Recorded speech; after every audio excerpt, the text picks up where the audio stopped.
Hello বন্ধুরা, দেখো আজ আমরা নিয়ে এসেছি ফুচকা রেসিপি নিয়ে। অনেক দিন ধরেই ভাবছিলাম যে ফুচকা বানাবো, কিন্তু হয়েই ওঠেনি। তো আজ শেষ পর্যন্ত বানিয়েই ফেললাম আমি, মা আর বৌদি মিলে। তোমাদের যদি ভিডিওটা ভালো লাগে তাহলে লাইক, কমেন্ট, শেয়ার করে দিও এবং চ্যানেলটাকে একটু সাবস্ক্রাইব করে দিও। চলো তাহলে আমরা দেখে নিই কীভাবে ফুচকাটা বানালাম। প্রথমে 1 কাপ আটা, 1 কাপ সুজি আর সামান্য জল দিয়ে আটাটাকে ভালোভাবে মেখে নিচ্ছি। এরপর এটিকে 10 মিনিটের জন্য ঢাকা দিয়ে রেখে দেব। আটা মাখা কমপ্লিট। এরপর আমরা আটাটাকে ছুরি দিয়ে 4টা ভাগে ভাগ করে কেটে নেব। এরপর আটাটাকে লম্বা লম্বা করে পাকিয়ে ছোট ছোট লেচি আমরা কেটে নেব।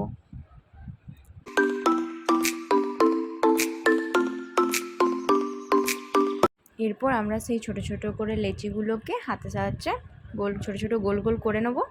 এরপর এগুলোকে বেলে নেব। উনুন ধরে গেছে। এরপর উনুনে কড়াই চাপিয়ে তাতে তেল দিয়ে আমরা একে একে এগুলোকে ভেজে নেব।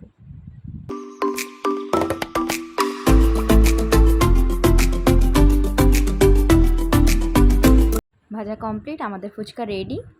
আমরা আলুটা মেখে নেব।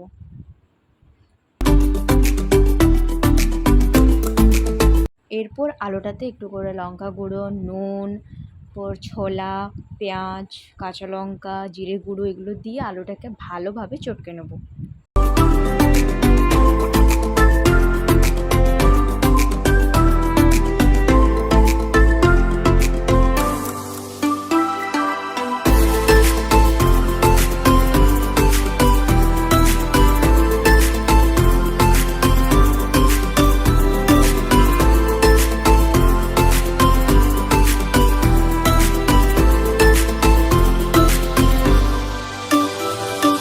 এরপর যে পাপড়িগুলো বানিয়েছিলাম সেগুলো আমরা আলুটার সাথে মেখে নেব।